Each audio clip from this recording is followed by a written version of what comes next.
The arrest. The docking bay was alive with the usual chaos of a frontier spaceport, clanging metal crates, barking vendors, and the hum of overloaded fusion drives. Elena Voss moved briskly between her shuttle and the cargo terminal, her tablet in hand, confirming the last aid shipment. Medical supplies, protein bricks, and water purifiers, all bound for a struggling human colony on the outer rim, and every piece accounted for.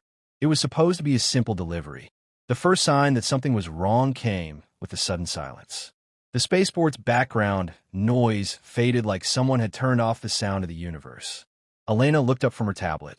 Every dock worker had frozen. Conversation stopped mid-sentence. Even the cargo drones halted mid-air. Then she heard it, the heavy march of Imperial boots. A squad of black-armored troopers swept through the terminal with mechanical precision.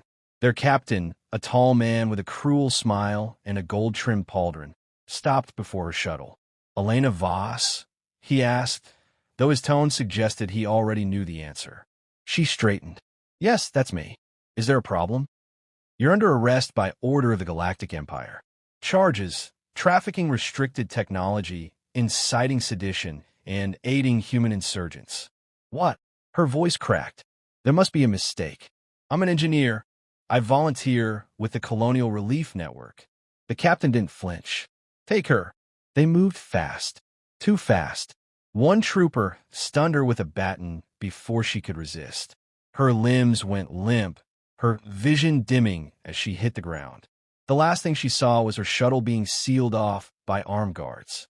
In orbit, aboard the Imperial cruiser Sanction, Officer Kale Tranix studied a holographic profile of the prisoner. Elena Voss, 19, dual degrees in engineering and biosystems. No criminal record, no known affiliations with rebel cells. So why the special orders? The directive had come from the regional governor himself. Flag and detain, no media exposure, transport to Site 9 under heavy guard. Kale had obeyed, of course, but he was a man who valued information. He intended to know why this girl warranted such attention. He tapped a command. The AI scrolled through her lineage. Her mother was unremarkable, died in a colony collapse years ago. Her father. The screen flashed red. Access restricted, classified level Omega. Kale's brow furrowed. Not even regional intelligence clearance could penetrate that file. He'd seen that restriction once before. And the name? Voss. A memory surfaced. War footage from a decade ago. A human general in an ash-gray uniform, giving orders from a ruined city. Notorious for turning entire moons into minefields. For using plasma storms as ambush tools. For leaving Imperial fleets gutted and scattered. General Marcus Voss. Kale leaned back in his chair, the implications unfolding like a cold wave across his skin. "Interesting," he murmured. "Very interesting." Across the stars, on a forgotten, dust-choked world named Erebos 3, a man watched the news feed from a flickering hollow panel in a dim bar. The broadcast was short, barely 30 seconds. A grainy shot of a young woman being dragged through a spaceport, flanked by Imperial guards. The anchor's voice buzzed through static. Elena Voss, suspected of smuggling sensitive tech to outlaw colonies, was apprehended earlier today. The glass in his hand cracked. The man stood, tall and broad-shouldered, his beard streaked with gray, his eyes cold and calculating. He walked out of the bar without a word, striding through the red dust winds to a locked hangar buried in the cliffs. Inside, the lights flickered on as ancient sensors detected his presence. The cavernous chamber held a ship, sleek, black, and long dormant. He approached a control terminal, laid his hand on a scanner. The system hummed to life.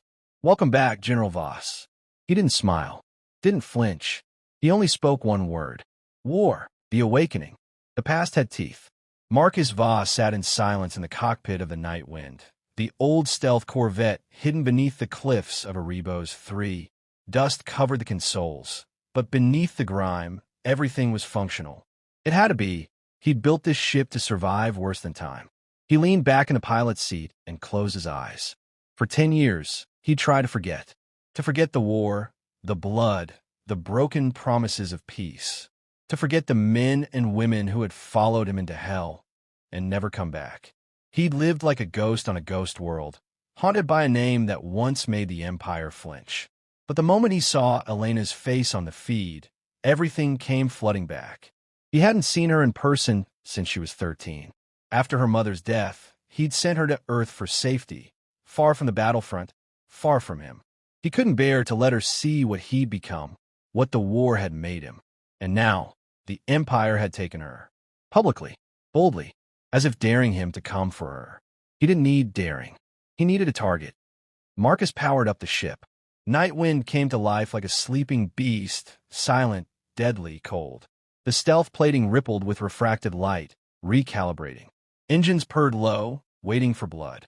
From a locked compartment beneath the command console, he pulled a storage case and opened it.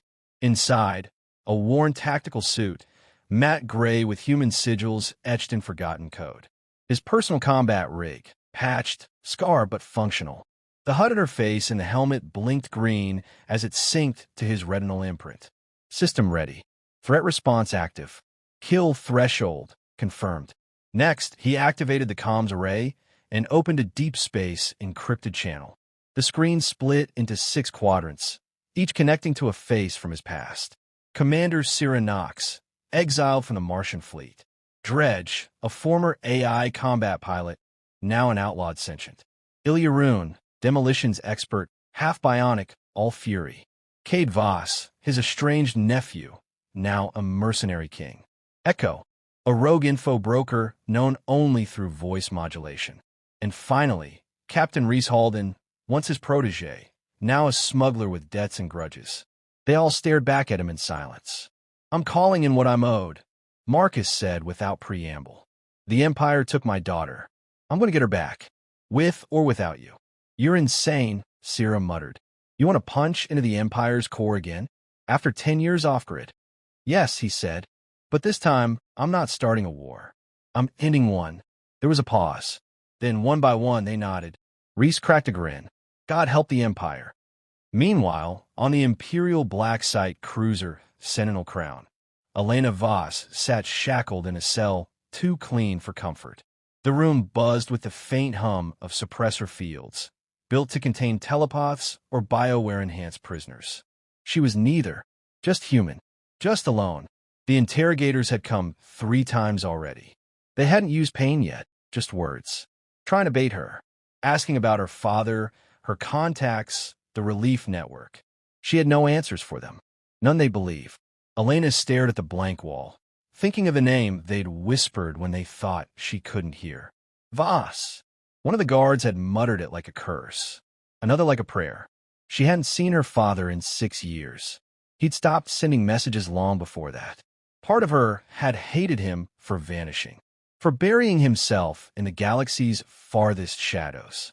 But now, she hoped he was alive, hoped he'd see what they'd done, hoped he'd come.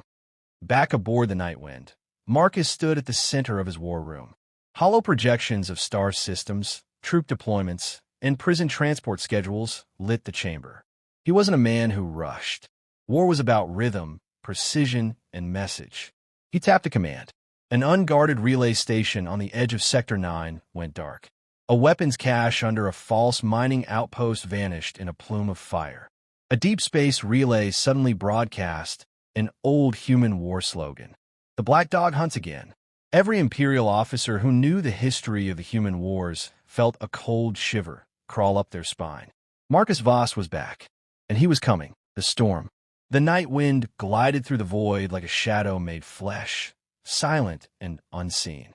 In the cockpit, Marcus Voss reviewed the assault footage from the last 3 raids. Every strike had been surgical.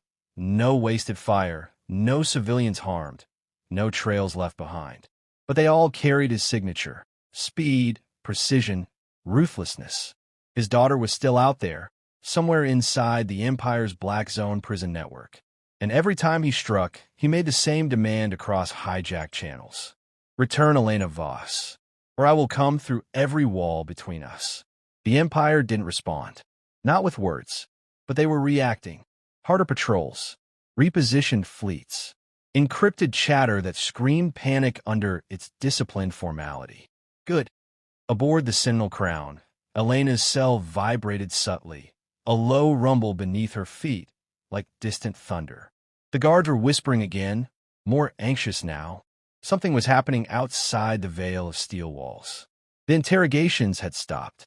No more questions, no more visits. Just silence. Silence and surveillance. That's when she knew her father was close.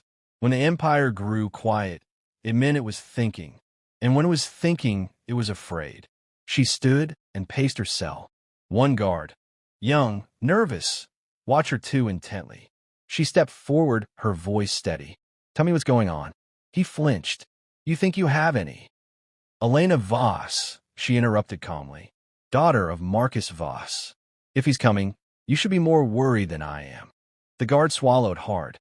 In orbit around the gas giant Chiron V, a secret listening post known as DS-12 relayed encrypted comms between the Sentinel Crown and the core sectors.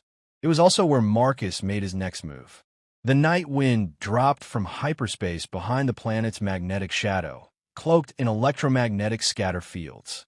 A second ship, the Vulture's Mercy, piloted by Cade Voss, flanked it with a complement of AI-piloted drones. Marcus watched the station through his targeting suite. Power grid is exposed, Syrah said over comms. They didn't expect us this far in. Good, Marcus replied. Let's educate them. The assault began without warning. EMP torpedoes hit first, frying the station's external sensors and comms. Then came the boarding pods, slamming into the hull with magnetic claws. Cade's voice crackled through the comms. Inside, light resistance. Marcus entered last, flanked by Dredge's drones and Ilya's strike team.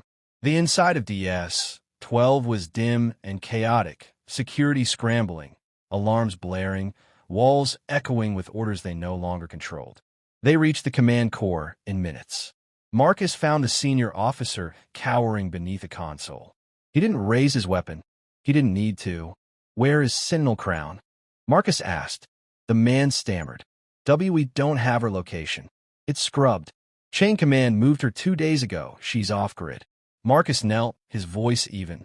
You'll give me the scramble protocol. Now. The officer handed it over with shaking hands. Marcus uploaded it to Echo, his ghost hacker. Within moments, a new trajectory flashed across the holomap. Trace signals from micro-relays, tight beam pings, and atmospheric burst patterns. She's in the Hadros Expanse, Echo confirmed. Deep black territory. No public access. Then we go, Marcus said. As they exfiltrated the burning station, Marcus paused to stare out a viewport. The stars stretched before him, endless and silent. Somewhere out there, his daughter waited. Somewhere, the Empire still believed this was just a rogue mission. They were wrong. This was personal. Back on the Sentinel Crown, Elena sat on her cot when the lights flickered. Emergency power. A voice crackled into the overhead speaker, distorted and raw. To the officers of this vessel, I am Marcus Voss. You've taken what's mine. You thought I'd grown old. Soft. Forgotten. But you didn't take a child. You woke a war. Elena stood slowly. Her father was here. Not just coming here. The ship's hull groaned under shifting pressure as power rerouted. She heard weapons fire in the distance, faint but growing closer. For the first time in days, she smiled. Marcus stood on the launch deck of a Nightwind, armored and ready. Beside him, his crew checked their gear, veterans, outlaws, misfits. Not one of them was clean, but all of them were loyal. This isn't a raid, Marcus told them. This isn't a message. We go in, get her out, and we leave a scar so deep the Empire forgets how to breathe. Syrah loaded her rifle. Then let's make history. As the dropship door sealed and the engines fired, Marcus whispered only one thing to himself. Elena, I'm coming. Fire in the dark. The Sentinel Crown trembled beneath the weight of its own fear. Klaxons blared through the corridors. The sleek order of Imperial design had collapsed into chaos. Panicked officers rushing to sealed blast doors, power conduits spitting sparks, soldiers barking fractured orders into dead comms. Somewhere within, Elena Voss moved. She was no soldier, no fighter, but her mind was sharp, and her father had taught her one thing, long ago: adapt or die. The blackout had disengaged the cell locks for a moment, just enough for her to force the manual override. Her wrists were raw from the cuffs, her knees scraped from crawling through a maintenance shaft. But she was out, and she was listening. Heavy boots echoed from the deck below, Imperial troopers sweeping the halls. They didn't know she was loose. Not yet. She ducked into a side alcove and rewired an access panel. The blast doors ahead hissed open just enough for her to slip through. On the other side, a hangar. More importantly, the outer hull. She just had to hold out until he reached her. Marcus Voss dropped from the atmosphere like a spear. The assault pod screamed through the storm of orbital flak, its hull glowing red-hot. Inside, Marcus stood braced, eyes locked on the target. Sira and Ilya flanked him, their weapons magnet-locked to their armor. No one spoke. They didn't have to. The moment the pod slammed into the Sentinel Crown's hull, explosives cut a perfect circle in the floor. The panel fell, and Marcus dropped into the fire. Steel met chaos. The first wave of guards died fast. Non-lethal round for those who surrendered, lethal for those who didn't. Marcus moved like a ghost, efficient, unflinching. His armor absorbed glancing blows, but his rage burned through anything that slowed him. He knew the ship's layout from stolen schematics, but he knew the Empire's habits even better. They'd taken Elena to observation level 3. High security, central access only, surrounded by choke points. Typical. He carved a path with his team, every hallway a battlefield. Dredge's drones cleared the flank while Cade's crew cut off reinforcements by sabotaging the ship's internal comms. Movement ahead, Ilya grunted over comms. 2 squads. They're digging in. Marcus nodded. No time for subtlety. He reached down, pulled a cylinder from his belt, and activated it. A vortex charge. It exploded forward, compressing a corridor into itself, walls folding like paper. Screams echoed, then silence. Go, he said. Elena reached the observation deck's emergency exit. Locked, sealed with a full-grade magnetic brace. Her pulse pounded. She heard boots above her, troopers repositioning. Then came a sound. Not a blaster. Not footsteps. Steel tearing. The ceiling above her ruptured in an arc of sparks.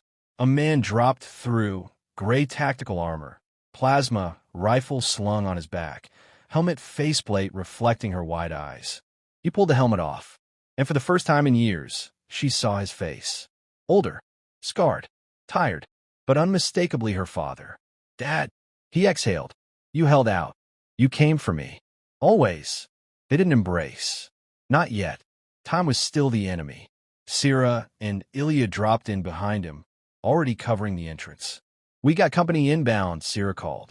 10 seconds, tops. Marcus pulled a sidearm from his belt and pressed it into Elena's palm. You remember how to use this? She nodded, breathless. He smiled. Then stay close. The escape was brutal. 2 more squadrons tried to stop them. One fell to Cade's ambush in the hangar.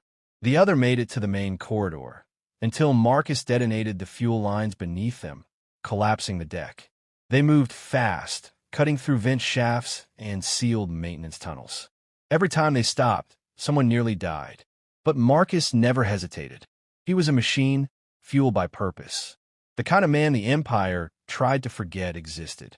By the time they reached the launch bay, the night wind had already hacked the security grid. As the hangar doors opened, Marcus turned to cover the retreat. Elena followed behind Ilya, running toward the shuttle. Then a sniper shot rang out. Marcus turned. The bolt struck his shoulder. Armor saved him, but the impact dropped him to a knee. Another shot was coming. He could feel it. But before it landed, a pulse beam lanced out from above. Echo's Overwatch drone. The sniper vanished in a splash of red and smoke. Elena screamed his name and ran back. He caught her at the edge of the ramp, blood on his sleeve. I'm fine, he lied. She hugged him anyway. For a moment, the war was quiet. Then the ship engine screamed, lifting them off as the Sentinel Crown faded beneath them, scarred, humiliated, and broken. They reached orbit in silence. Cade turned from the cockpit, looking at Marcus and Elena seated on the floor, leaning against each other. "So what now?" he asked. Marcus looked out the viewport. Stars lit the dark.